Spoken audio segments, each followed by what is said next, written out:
अस्सलाम वालेकुम स्टूडेंट्स। आज जो हमारा लेक्चर है वो है लेक्चर नंबर 4 फिज़िक्स। तो इसमें सबसे पहले हमने देखना है कि हमारे टॉपिक कौन कौन से हैं, उनका कंसेप्ट क्या है। तो इससे पहले आपने ये पढ़ा है जी कि बॉडी हमारे पास जो है तो वो इक्विलिब्रियम में कब होगी।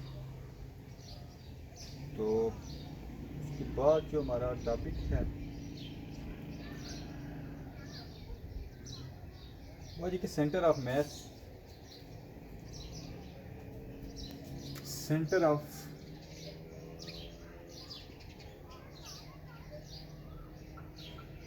मास। तो ये आपने इसकी डेफिनेशन भी वहाँ पे मार्क हुई है बोर्ड में, आप उसको देख सकते हैं। सेंटर ऑफ मास हमारे पास इसकी जो डेफिनेशन है उससे पहले हम इसकी थोड़ी सी एक डायग्राम भी ड्रा कर देते हैं।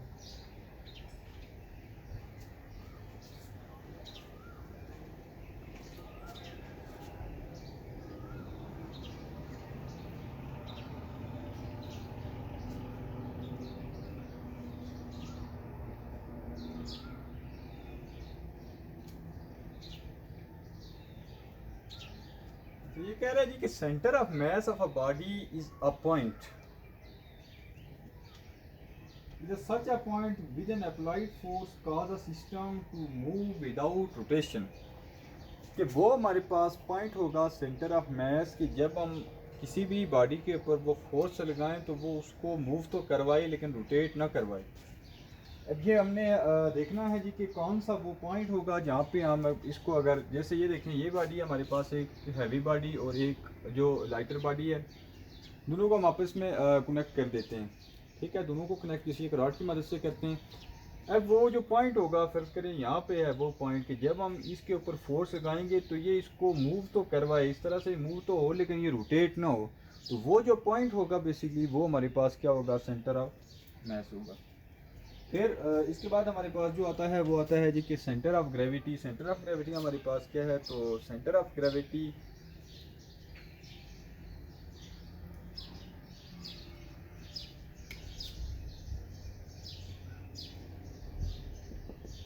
कोई भी आपकी बॉडी है, जैसे ये है तो वो बहुत सारे छोटे छोटे पार्टिकल के साथ मिलके बनी होती है। जैसे हमारे पास ये कोई बॉडी है वो लार्ज नंबर ऑफ पार्टिकल से मिलके बनी हुई है।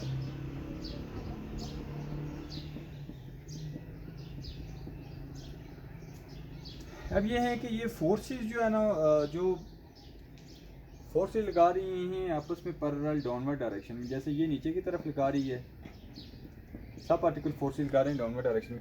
अब देखें ये फोर्स और ये फोर्स आपस में क्या है, पैरेलल है। तो अब एक जो अर्थ है तो ये इसके ऊपर एक अपवर्ड फोर्स लगा रही है, ठीक है, अपोजिट इन डायरेक्शन। कोई भी बॉडी जो है तो वो स्मॉल पार्टिकल से मिलके बनी हुई, लार्ज नंबर ऑफ पार्टिकल से मिलके बनी हुई है, और वो पार्टिकल दोनों आपस में क्या कर रहे हैं, सब अट्रैक्ट कर रहे हैं डाउनवर्ड। अब ये हमारे पास सेंटर ऑफ ग्रेविटी क्या होगी, a point where the whole weight of a body appear to act vertically downward. कि वो पॉइंट के जो जिसमें तमाम, जैसे ये पॉइंट हो गया कि तमाम पार्टिकल डाउनवर्ड एक्ट करेंगे, तो वो हमारे पास क्या होगा कि सेंटर ऑफ ग्रेविटी होगा। A point where the whole weight of the body, तमाम बॉडी का वेट एक्ट करेगा डाउनवर्ड की तरफ, तो वो हमारे पास क्या हो जाएगा, सेंटर ऑफ ग्रेविटी होगा। तो ये हमारे पास था सेंटर ऑफ मास, और फिर ये हमारे पास हो गया जी सेंटर ऑफ ग्रेविटी। ये कुछ चीज़ों का सेंटर ऑफ ग्रेविटी हमने कैलकुलेट करना है, लेकिन ये यहाँ पे थोड़ा सा मुश्किल है, ये प्रैक्टिकली काम है। तो ये इंशाल्लाह हम इसको बॉडी का सेंटर ऑफ ग्रेविटी जो कैलकुलेट करना है इनको बाद कैलकुलेट करेंगे। आ गया था हमारे पास ही कपल। तो कपल के लिए हमारे पास ये है जी कि couple form by two unlike parallel forces of the same magnitude but along not along the same line. कि ये दो पैरेलल फोर्सेस, जैसे हमारे पास एक स्टीयरिंग व्हील होता है इस तरह से, जब हम इसको घुमाते हैं, देखें एक फोर्स हम इसको यहाँ पे लगा रहे होते हैं, एक हमारे पास यहाँ पे, तो ये बेसिकली ये कपल क्रिएट करता है। किस तरह से कि ये, अब ये देखें कि हमारे पास इसका दो अनलाइक पैरेलल फोर्सेस हैं, अनलाइक पैरेलल फोर्सेस आपने देखी हैं कि उनकी डायरेक्शन अपोजिट होती है, ठीक है। ये देखें डायरेक्शन की अपोजिट है, एक ऊपर की साइड जा रही है, एक नीचे की साइड जा रही है। तो टू अनलाइक पैरेलल फोर्सेस, दो अनलाइक पैरेलल फोर्सेस हमारे पास ऑफ द सेम मैग्नीट्यूड, इनका मैग्नीट्यूड सेम है, जितनी ये है इतनी ही ये होगी, ठीक है। सेम मैग्नीट्यूड होगी but not along the same line, same line भी नहीं है क्योंकि इसकी एक लाइन ये है और एक ये है, तो ये कपल क्रिएट करती है। तो ये हमारे पास एक जो है कि two unlike parallel forces of the two unlike parallel forces of the same magnitude but not along the same line to form a couple। तो ये हमारे पास हो गया जी कपल। ये आप एक जो जैसे ये आप फर्ज करेंगे टायर है आपका, तो इसमें ये नट लगे हुए, अगर आप एक स्पेनर की मदद से इसको अगर खोलते हैं, स्पेनर इस तरह से होगा, ठीक है। उसके चार वो साइडें होती हैं जैसे ए और बी, ठीक हो गया।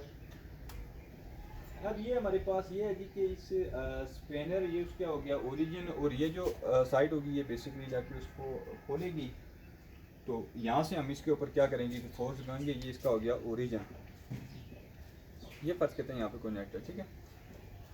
अब ये फोर्स बेसिकली क्या आ जाएगी कि ये एफ मल्टीप्लाई बाय यहाँ से लेके O A plus F multiply by O B. F इसमें से कॉमन ले लेते हैं तो O A plus O B, O A plus O B total किसके इक्वल है, ए से लेके बी तक, तो F multiply by A B. अब कपल बेसिकली क्या हो गया, फोर्स हो गई, वो फोर्स जो इसके ऊपर अप्लाई हो रही है, वो टोटल डिस्टेंस ए से लेके बी तक। तो ये हमारे पास एक कपल है। कपल हमारे पास क्या था कि two unlike parallel forces of the same magnitude but not along the same line is known as couple. फिर आता है जी कि इक्विलिब्रियम। तो इक्विलिब्रियम आपने न्यूटन ने भी इसका कहा था कि इक्विलिब्रियम क्या होती है, मुख्तलिफ टर्म में इसको डिफाइन किया गया, लेकिन जो सिंपल इसकी फॉर्म है या कह सकते हैं कि एप्लीकेबल है सबके लिए, वो हमारे पास ये होती है कि if no net force acting on a body the body said to be in equilibrium. कि कोई भी बॉडी हमारे पास इक्विलिब्रियम में कब होगी कि जब उसके ऊपर नेट फोर्स ज़ीरो होगी। ये भी कह सकते हैं कि अगर उन सब का सम जो हमारे पास क्या कह सकते हैं कि ज़ीरो होना चाहिए। जैसे ये एक टेबल है, इसके ऊपर एक बुक पड़ी हुई है, ठीक है। बुक इसको डाउनवर्ड फोर्स लगा रही है, टेबल इसका अपवर्ड फोर्स लगा रहा है। अब दोनों का फोर्सेस का सम हमारे पास क्या हो जाता है, ज़ीरो हो जाता है, या इफेक्ट कैंसिल आउट कर लेते हैं, जिसकी वजह से ये बॉडी हमारे पास क्या होती है, एक इक्विलिब्रियम पोजीशन में होती है। तो when a body said to be equilibrium if a no net force acting on a body, या कह सकते हैं जी कि a body is said to be in equilibrium if the sum of all the forces acting on a body is zero. अब आती है हमारे पास इक्विलिब्रियम की कंडीशंस। तो दो कंडीशन है हमारे पास इस इक्विलिब्रियम। एक को हम बोलते हैं जी कि फर्स्ट कंडीशन ऑफ इक्विलिब्रियम,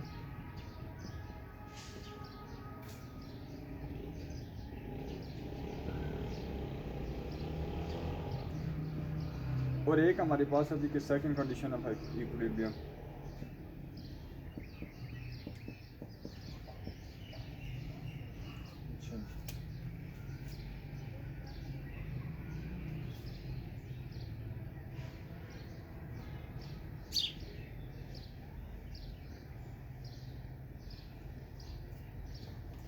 कह रहा है कि फर्स्ट कंडीशन ऑफ इक्विलिब्रियम कह रहा है कि sum of all the forces should be zero.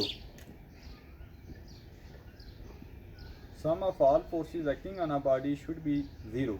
जैसे कोई बॉडी ये है, इसमें F1 फोर्स भी लग रही है, F2 भी लग रही है, F3 भी लग रही है, up to so on.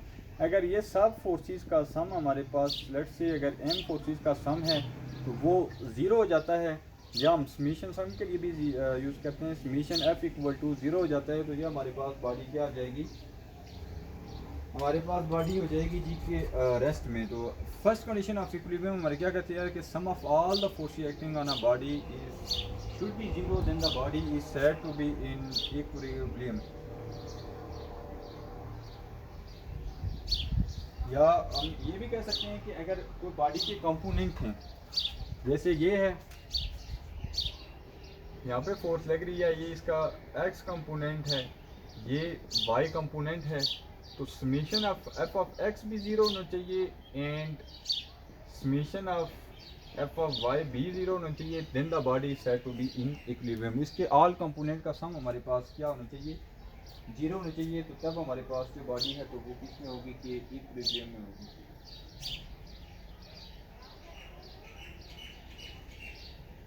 Second जो कंडीशन ऑफ इक्विलिब्रियम है तो वो कह रहा है जी कि sum of all the torque apply on a body should be zero. इसमें हमारे पास क्या था कि इसका जो फोर्सेस का सम ज़ीरो होना चाहिए। इसमें हमारे पास क्या कह रहा है जी कि sum of torque apply on a body should be zero या summation tau equal to zero.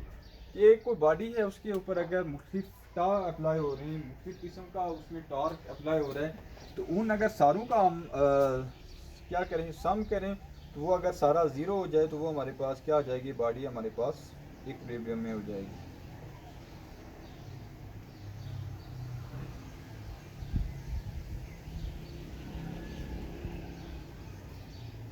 तो ये हमारे पास था जी कि आज के जो टॉपिक थे। सबसे पहले हमने क्या पढ़ा कि कपल क्या होता है। उसके बाद हमने कल टार्क को भी डिफ़ाइन किया था इससे पहले वाले जो लेक्चर था इसमें। उसके बाद फिर हमने देखी कि इक्विलिब्रियम क्या होती है। उसके बाद हमने ये देखा जी कि इक्विलिब्रियम की टाइप्स क्या होती हैं। तो ये हमारे पास आज के जो टॉपिक थे। उसके बाद हम देखेंगे जी कि स्टेट ऑफ इक्विलिब्रियम की हमारे पास कौन कौन सी स्टेट आती हैं। तो इसके बाद आपका इंशाल्लाह चैप्टर नेक्स्ट लेक्चर में कंप्लीट हो जाएगा। तो उसके बाद हम इसके न्यूमेरिकल पे आएंगे। न्यूमेरिकल पे आने के बाद हम ये करेंगे इसके कि इंशाल्लाह इसका रिव्यू भी देखेंगे। तो आप इसको देख लें, अगर इसमें कोई प्रॉब्लम आती है तो आप इसमें से डिस्कस कर लें।